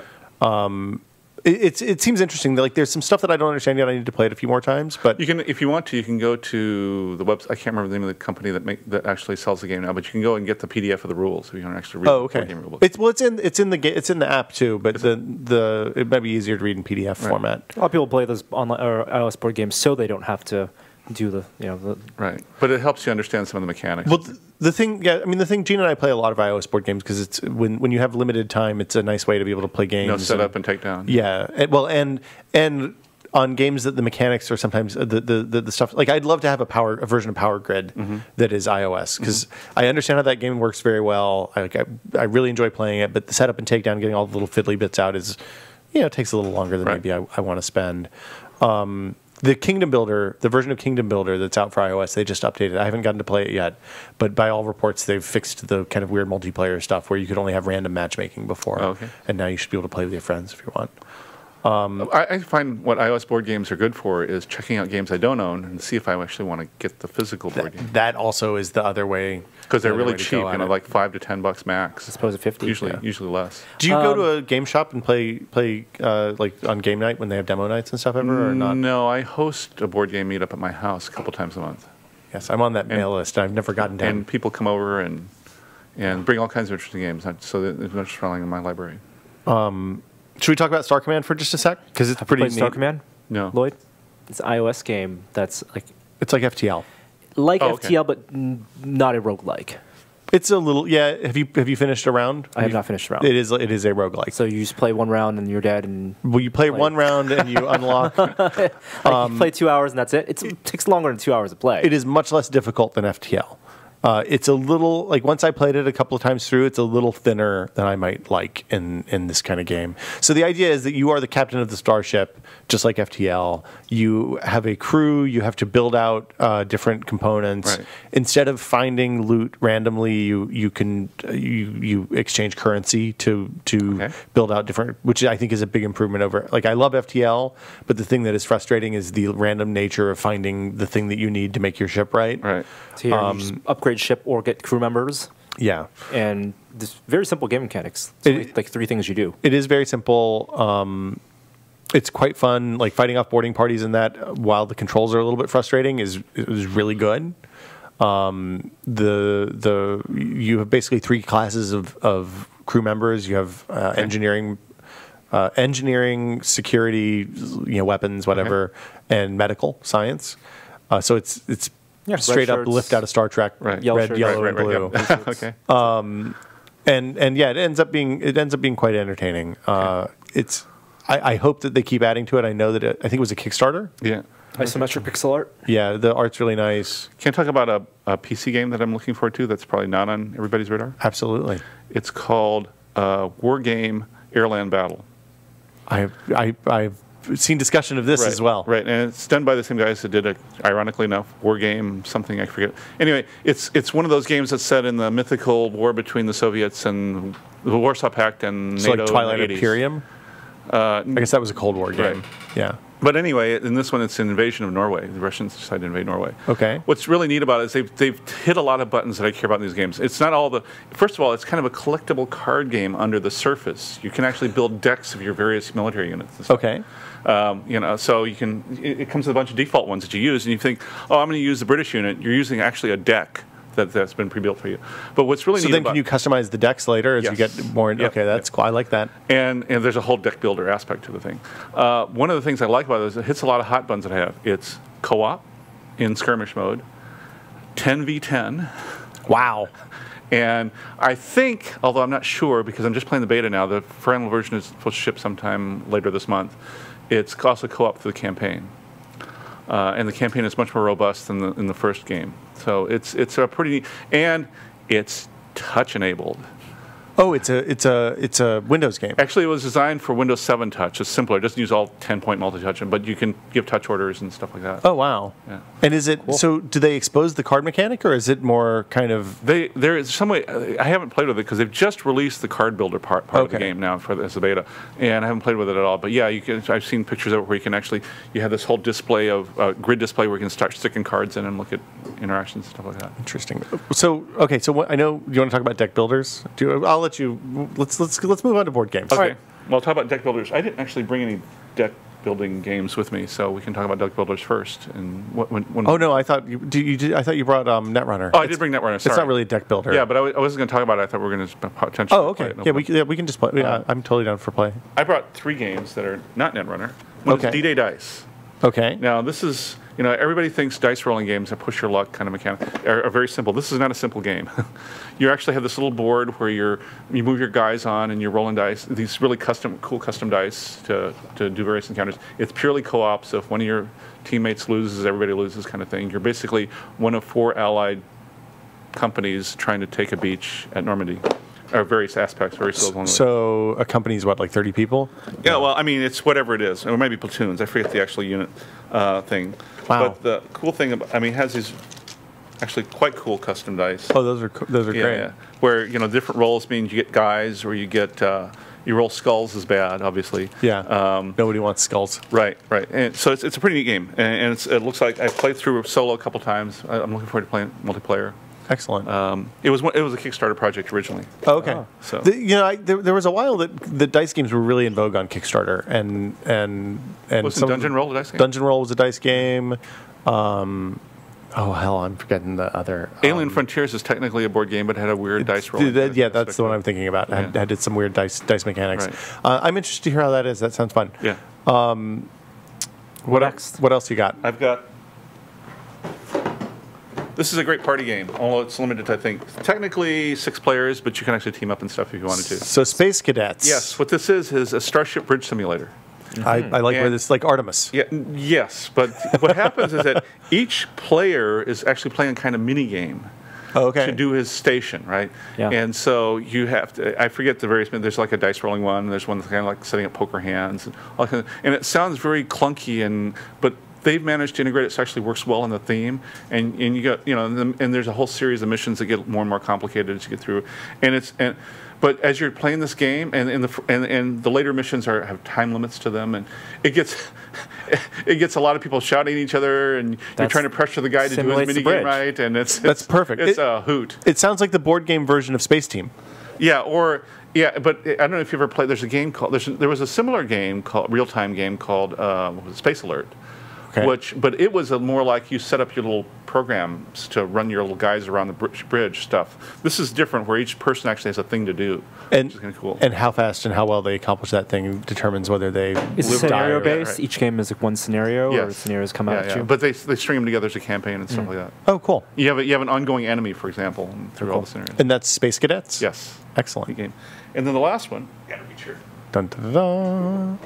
It's actually a worker placement game, but with some similarities to Power Grid. Which you okay. like. Yeah, I love Power Grid. It's called Manhattan Project, and what you do is you play one of 4, or is it 5? Anyway, a certain number of fictional powers trying to build your first nuclear weapon. All right. And you've got scientists, engineers, and generic workers. You're placing them around the board to do stuff. And eventually get to the point where you can build a bomb. But just building a bomb isn't good enough. You have to test the bomb. So there's a whole testing mechanic you go through. And it's really I haven't played this one yet, but this seems like a lot of fun. Oh, that looks great. And good art on that box too. Yeah. The only thing I don't like about it, and it's more of a component thing than the gameplay. I've sort of run through solo once just to see how it works out. Is instead of having cool little wooden pieces for the people, they're just little cardstock things that you place on the board. Oh, they could have at least used cubes. Yeah, you think so? Come on, Agricola that up. Right. Okay, so D-Day Dice is 3 to a bunch of people? 4. It's 4. 3 to 4. It's 2 to 4 people. It's 1 to 4 people because you can play it solo. 1 to 4 people. Yeah. Space Cadets was up to 10? 2 to 6. 2 to 6. But you can do team-based. You can, You don't want to do 2 players. That's a really sad bridge. No. You need at least 3, but preferably 4 more. Okay, and then Manhattan Project is 4 or 5? 2, 4, 5? Up to 5. Up to 5, but 1 solo, 2 to 5. Okay, great. Very cool. I'm trying to think. You guys played Artemis last weekend, didn't you? Yes, we did. Last Friday night. I'm interested because I've think we've talked to you about Artemis before. This is the second time we've done this as this group, and it's actually starting to work pretty well. They have a new version out, which streamlines things a little bit, and actually has a manual now. Before, it actually didn't have a manual. Oh yeah, that was the last time I looked at it. It actually has a PDF download manual that actually looks like it's pretty well written. Oh, cool. At least from the point of view of describing each of the stations and what you're supposed to be doing. Right, right. But it was really fun. And actually, there were two of us acting as co-captains, kind of wandering around telling people what to do, which kind of got to be funny at times. I can imagine. And but yeah, it was great. And we didn't really ramp up the difficulty level past 5. There's 10 difficulty levels. But at 5, it got a little hairy, but not really difficult. There's also a co-op one now where you can actually have 2 ships and 2 crews. Oh my goodness! Oh my! 2 separate rooms. Do you have to be? Is it like LAN, or can you have them across the internet? I think you can do it across the internet, but but the servers are always hosted locally. Okay. So there's no server out there that you. Right. So you'd have to connect Can the you servers hail to each other and Skype, man. video? Yeah, of course. Yeah, Skype or whatever. Man, you got to build out a. The neat thing about it is bridge. it's so CPU non-intensive that like I was able to run a server and a client on one system. Yeah. So it's kind of neat. And what do you think is the right number of people to do Artemis? I would say 4 minimum. Okay.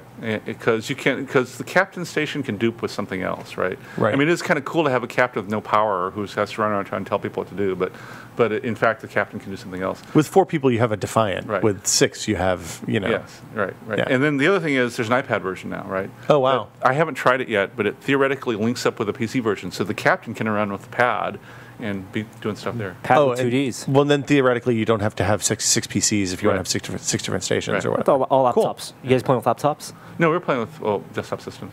Yeah. Cool.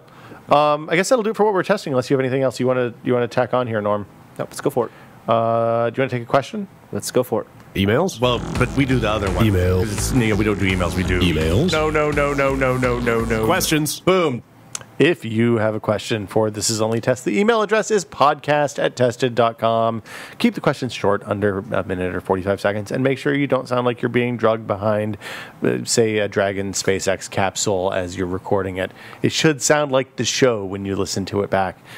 Here is our first question. I believe it's, actually, I don't know who it's from. Hey, Tested Crew. This is Paul from North Andover, Massachusetts. Paul. I have a question about building a PC. It's something that I want to do and have been looking into doing, but I have no experience building PCs or picking out parts for PCs, and I was just wondering if you guys have a go-to source or website or something like that would be helpful in this process, or if you guys had any tips for jumping in. Thanks, and keep on testing. Well, Paul, picking parts is tough. Right. I think this is a 2-part question. The first is the assembly. I mean, it's difficult for me to say because I've built a lot of PCs over the last 20 years, but the assembly is, as long as you're careful and follow the basic rules of not forcing stuff and keeping yourself relatively grounded and not doing anything when it's plugged in, it's pretty hard to mess up everything except for the CPU socket. Everything's pretty standardized. Yeah, the CPU socket is more nerve-wracking than hard. Yeah. And choosing parts is just basically knowing the relationship between the parts and and what you're going to use the PC for. Right. Good websites. Can I talk about? Please. Yeah. A couple of good websites to go to is techreport.com. Wait, no, we don't.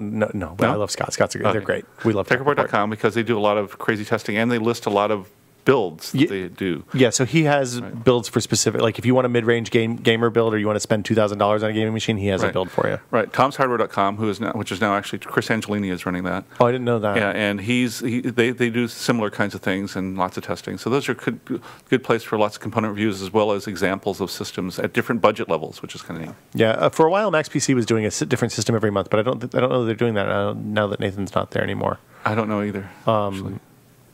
And then Anand always has good reviews on. Anand is super deep dive, very technical, but they don't do broad like roundups as much as Tom says. The thing I would say is that when you're looking at components, don't obsess too much about individual products. Like don't obsess too much over whether the Asus or the Acer 680 graphics card is better. They're both going to be within 5 or 10% of each other. Right. Figure out what family you want and same thing goes for like SSDs. You can get really crazy about SSDs. Any SSD you buy is going to be faster than than your physical hard drive you have today. Right. The right thing to do is sort of the one thing I found which is helpful for SSDs is to go look at the user forums for the various companies and find out which one are having most of the firmware problems and updates, and kind of avoid those guys. On that, avoiding the problems is much better than getting 10% more performance. Right. And then, yes, it's pretty hard to mess up. If you have a budget of like $800, you can build a pretty awesome PC. And above that, the thing that changes is whether you use a slightly faster video card, whether you add an SSD, and then really that's it. Put 4 to 8 gigabytes of memory in that thing and go nuts. I guess that'll do it for questions for us today, and that probably is about a show. Loyd, anything you want to plug while you're here?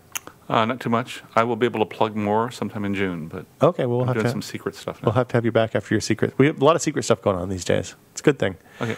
Norm, anything? Space Week starts yesterday. We have space stuff up all this week. Norm and Joey and I went to Johnson Space Center a few weeks ago. There's an awesome video I'm staring at, waiting to push live, but cannot push live. We are waiting to publish stuff right now. So yeah, we went.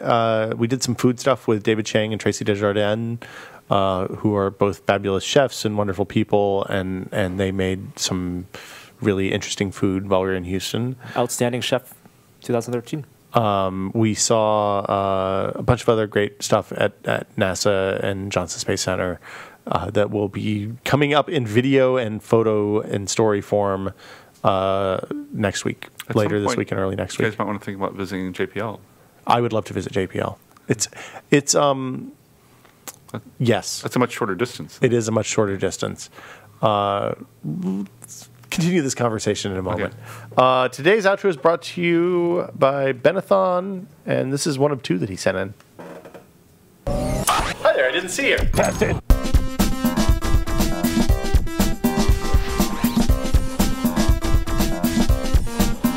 And I was just yanking on it as hard as I could, like didn't give a shit what I was doing to the walls. I think that was wildly out of context. If you want to do an outro, by the way, you guys, the Google Raw outro song file, and that basically takes you to the page on Tester that explains how to make an outro, and you can get the assets and stuff like that. If you want to take something horrible that we said, put it out of context, and then make it in song form, it's a thing you can do, and we play them.